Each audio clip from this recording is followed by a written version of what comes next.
Okay, let's unpack this. We're diving deep into what happened right after, immediately after the huge victory against the Hydrox at Earth. 8 long years of war. Yeah. A massive win. Yeah, you'd think celebration, right? Maybe some stability. Exactly. But the sources, they paint a totally different picture. This wasn't peace breaking out. It was the start of something even messier. Absolutely. That combined effort, Ildirans, roamers, even the Faeros pitching in, the Verdani tree ships, it was incredible, but it didn't unify anyone, not really. The war basically shattered the old human government, the Terran Hanseatic League. The Hansa. Right, the Hansa. It just imploded, led straight into human civil war, and then, as if that wasn't enough, boom, 2 brand new alien threats pop up. Serious ones. So that's our mission today. We need to chart this absolute chaos, look at the collapsing Hansa versus this new confederation that's rising fast, and then we absolutely have to get into these new players, the insect Klikiss and the fiery Faeros. They're changing the game completely. And the key question underneath it all is, why did the old ways fail so spectacularly? And what does real power even look like now in this fractured galaxy? It seems like fracture is the key word. Okay, let's start with that political split. Chairman Basil Wenceslas, he's leading the Hansa, or what's left of it. And it's not much. They're weak, resources are thin, their military got hammered even before the Hydrogs. Remember the soldier Cumpy mess? Oh, yeah. That whole uprising? So Basil's clinging on, and anyone who breaks away, like King Peter, he just calls them an outlaw government, full stop. But Peter had a legal angle, didn't he? Something about the original oaths. He did, and it's clever. Turns out the Hansa colonies, legally speaking, swore loyalty to the Great King, not the chairman, not the League itself. So when King Peter sets up shop on Ferox, the world forest planet... He's technically not breaking their oath. Exactly. He forms the Confederation, and suddenly he's got roamer clans flocking to him, the native Therans on his side, plus a bunch of Hansa colonies basically cut adrift and looking for leadership. Support grows, like, really fast. Okay, so the legal standing is there, but loyalty. How do you flip colonies that have been Hansa for ages? Yeah. Especially when everyone's strapped for resources after the war. That's where Peter was smart. He appointed good people. Den Peroni to handle the roamers, that makes sense. But the real ace was Rolinda Kett, Trader Rolinda Kett, as trade minister. Okay, what was her play? It was simple, almost brutal in its effectiveness, weaponized trade. She just started sending huge shipments of stuff people desperately needed, food, fuel, especially ecti. The star drive fuel. Critical. Absolutely critical. Colonies that the Hansa had put on strict rations, suddenly the Confederation shows up offering full supplies. It's pretty hard to stay loyal to the government keeping you hungry and grounded when the alternative is offering abundance. Makes sense. So the Confederation had the goods, but they also had a massive communications advantage, right? Sure. Which in a galactic war is probably everything. Oh, it's decisive. The Green Priests, they're the caretakers of the World Forest Network. They control the Telink. Instantaneous communication across the whole network. Right, and they sided completely with the Confederation. So King Peter gets real-time intel, can coordinate instantly across light years. And Basil, what's the Hansa using? Old school tech, light speed transmission, slow, line of sight. Imagine trying to run a war effort, manage supply lines, react to threats when your messages take hours, days, weeks, while the other guy's basically having a real-time video call. Yeah, Peter's operating at light speed, Basil's using carrier pigeons, metaphorically. Pretty much. That tech gap basically crippled the Hansa's ability to govern, let alone fight a civil war effectively.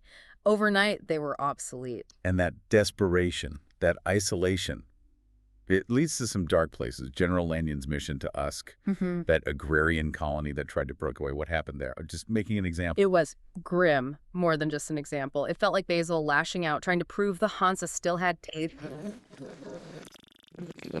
Were brutal. How brutal? His troops didn't just make arrests. They slaughtered livestock, burned farmhouses, and then they crucified the town elders publicly, forced the survivors, completely traumatized, to re-sign the Hansa Charter. Crucified. That goes way beyond military action. It's pure terror. And the final touch. To stop the news getting out instantly via the Telink network, they burned the local world tree. Cutting off the Green Priest connection. Exactly. Severing communication to hide their own atrocities. That act, burning the world tree at Usk, it set this horrific precedent. This is how Basil plans to keep control. Absolute fear, irreversible damage, even if it means destroying the very infrastructure the galaxy relies on. It's self-sabotage on a galactic scale. Wow. So the established human power, the Hansa, is literally burning its own bridges, or trees in this case, through sheer brutality. While that's happening, this power vacuum is just inviting trouble, isn't it? It's the perfect storm. While humans are busy fighting each other, the galaxy doesn't wait. Two major non-human threats just walk onto the stage. First, the insects, the Klikiss. Weren't they like ancient history? Supposedly wiped out. That was the story. More like a myth, a scary story. Then suddenly they're real, pouring out of a transportal discovered at Yarrow. And they're not just bugs. They're described as actual insect soldiers, building massive hive cities. Huge, towering structures. And their society, Yeah. it's centrally controlled, but not by a queen like you might expect. It's something called the Breedex. The Breedex, what is that? It's described as the mind, the soul of the entire hive, not male, not female, just this single core intelligence directing every single Klikiss warrior drone. Yeah. No dissent, no individuals, just one will. And what does that will want? The sources are chillingly clear on this. Everything. That's their stated goal. Total biological dominance. Consume, expand, assimilate everything. How do you even begin to fight something like that? Yeah. A unified mind with limitless soldiers wanting everything. Well, here's one of the strangest, most unexpected details. There was a human survivor among them, a xenoarchaeologist, Margaret Kolokos. Okay. How did she manage that? Not with guns. She had an old music box, an antique. And it played Greensleeves. Wait, Greensleeves, the old folk song. That exact one. Apparently, the melody, that specific human tune, could somehow momentarily hypnotize the Breedex. Just freeze the whole hive mind for a short time, gave her brief windows to survive. You're kidding? Humanity's secret weapon against the all-consuming insectoid menace is Tudor-era folk music. That's amazing. It's incredible, isn't it? The power of the unexpected. But they weren't just relying on music. There was this former soldier, Davlin Watts, Yeah. Silver Beret. Right. He started organizing the other humans trapped there, including some roamers who'd been detained. They knew the Hansa wasn't coming, so they raided abandoned armories, found old EDF weapons, jasers, twitchers, that kind of thing. Setting up their own defense. Yeah, digging in. They used sandstone caves, creating hidden strong points. Building a resistance from scratch, basically. A desperate fight for survival there. Okay, so that's the insects. Threat number one. What's the second? Completely different, but just as dangerous. Elementals. The Faeros. And they're not attacking some fringe colony. They're going straight for the Ildiran Empire. The Hansa's main, maybe only significant ally left. Precisely.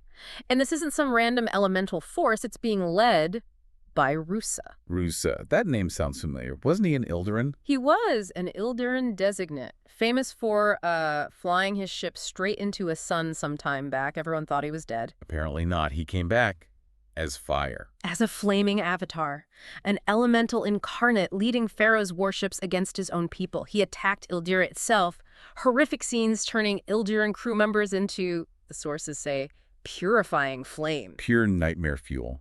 But he spared someone. A messenger. Yeah, a young designate named Redek. Rusa let him live specifically to carry a message back to the Ildiran leader, Mage-Imperator Jora'h. And the message. It revealed why the Faeros are attacking. They need something from the Ildirans, something called soul fires. Soul fires, like their life essence. That seems to be the idea. The core spiritual energy of the Ildiran race.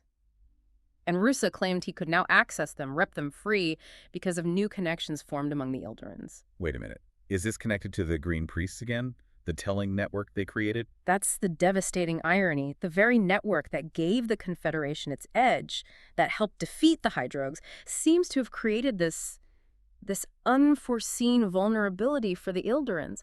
By linking them more closely, it somehow made their soul fires accessible to these elemental predators. Wow. Solving one problem created a potentially species-ending one for their allies. Unintended consequences don't get much bigger than that. Exactly. Because it's fascinating. The Ildirans are under attack by fiery elementals stealing souls, and they're facing the threat of their leader, Jora'h, being kidnapped by the increasingly desperate Hansa chairman. So what's Jorah's priority? Military strategy. Fortifying defenses. Loop, something completely different. He orders a revolution in history. In history. Now, Right now, he commands a total revision of the Saga of Seven Sons, their most sacred historical text, which, importantly, had been censored, rewritten, bits hidden away during their lost time centuries ago to maintain control. and Jora'h wants what? The truth put back in?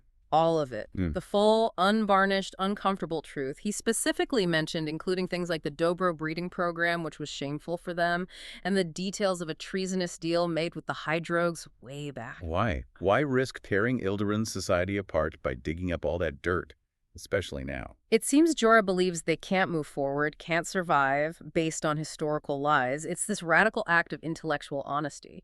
He tasks a human scholar, Anton Klikiss, and an Ildiran rememberer, Varesh, with the job. That must have caused uproar. Huge protests. Traditionalists were terrified. Their argument was, essentially, if the official truth can change once, what stops it changing again? It could undermine everything. But Jora'h insisted. Facing the truth was step one to survival. That's incredibly brave. And that theme of innovation, of finding new ways, it seems to be echoed elsewhere too, like with the Green Priests again, Kolker. Yes, Green Priest Kolker. He wasn't just using the T-Link network. He was exploring its deeper potential.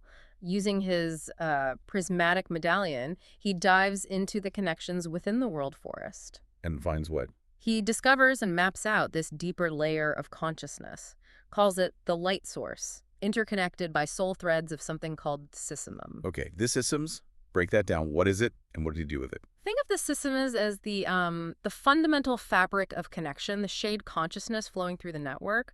Kolker didn't just find it, he figured out how to consciously share that mindset, that collective awareness with humans. Share it with humans. How? He specifically worked with human engineers, like Tabitha Huck. The process sort of tweaked their minds, opened up mental pathways, allowing them to form a seamless cooperative unit with their Ildiran counterparts, like a shared mind. Perfectly cooperative unit. So managed telepathy, basically, for engineering. What did that achieve practically? Practical results were stunning. The efficiency of rebuilding the Solar Navy, which the Ildirans desperately needed against the Faeros, it increased tenfold. Tenfold! Suddenly you have humans and Ildirans working together, not just side by side, but mind to mind. Perfect synchronicity. That's a game changer. Synergy trumping sheer numbers of resources. It's the key innovation, really. Cross-species mental cooperation. Meanwhile, over with the roamers. Yeah. They're sorting out their own internal dramas, You right? hear Something about Patrick Fitzpatrick. Oh, yeah. Deep roamer politics. Fitzpatrick, the guy whose actions arguably started the whole Hansa-Roamer War years ago when he destroyed Raven Kamarov's ship, Yeah. he finally confessed to the Skymine chiefs. Big moment. What was the verdict? High drama, sentence. Walk the plank into the atmosphere of the gas giant Golgan. A traditional fatal punishment. It didn't happen. Nope, it was all theater. Just as he's about to step off, Jet Kellum steps in and stops it. Turns out, her father, the clan leader, had orchestrated the whole thing. It was a charade. A charade. Wow. To force Jet's hand. To make her publicly forgive Patrick, thereby saving his life and settling the old blood feud through a display of, well, calculated mercy and political maneuvering. Very Romer. Okay, their internal politics are complex, but industrially, they're pulling their weight for the Confederation at Golgan. Pulling their weight is an understatement. They are the industrial powerhouse now. Those sky mines at Golgan, they started pumping out more ecte fuel in like month than the Hansa had managed in the entire 8 years of the Hydrogue War. Wow, that's staggering output. It totally changes the strategic balance. It proves the roamers, who the Hansa always dismissed as just nomads or pirates, actually have the industrial muscle to fuel the entire Confederation war machine. They're not marginal, they're essential. And then there's maybe the most radical innovation. Yeah. The elemental hybrids. Just Hamlin, Cheska Peroni, they're part human, part Windtall now. That's right. And they demonstrated their power not with violence, but with construction. A direct contrast to Lanyon burning things down. What did they do? They rebuilt the Pluma's water mines. These mines were heavily damaged. Jess and Seska, using their shared Wendell connection, their power over water and ice, they reconstructed huge sections in under an hour. An hour? How? They used frozen water almost like a construction material, like putty, shaping it, anchoring fixtures, smoothing walls instantly. It's creation at an impossible speed. Decentralized elemental power used for rebuilding. Okay, so pulling all these threads together, what's the big picture emerging from the chaos? It seems clear the old ways are finished. The Hansa's centralized control based on bureaucracy and now brutality, failing. The Ildiran's reliance on tradition and censored history had to be abandoned. The civil war is getting worse. Basil just kidnapped Jora'h, which is a huge escalation. A desperate move. Extremely. But the things that are working, the things actually shaping the future, they're all decentralized, highly specialized, and based on new connections. The Green Priests link? Those hyper-efficient human Ildiran engineering teams, the roamers' massive ecti production, the elemental hybrids rebuilding infrastructure almost instantly, that's where the real power lies now. So cooperation, embracing the truth even when it's hard, and radical innovation, those are the currencies that matter. The old structures just can't keep up. They're collapsing under their own weight, their own lies, their own desperation. And like we saw at Usk, that desperation just leads to more cruelty. Which brings us to a final, maybe unsettling thought. Basil Wenceslas himself admitted his only regret was not being more ruthless sooner. He genuinely thinks holding back was his mistake. Yeah, a chilling perspective. So, given he's just kidnapped the Mage-Imperator, the leader of his main ally, and knowing the Faeros are literally attacking Ildiran to harvest soul fires, what's Basil's next move? What extreme action will he take to project strength now? Convinced that ruthlessness is the only answer. And who's going to be the next victim crushed in the gears of his failing empire? Something to think about.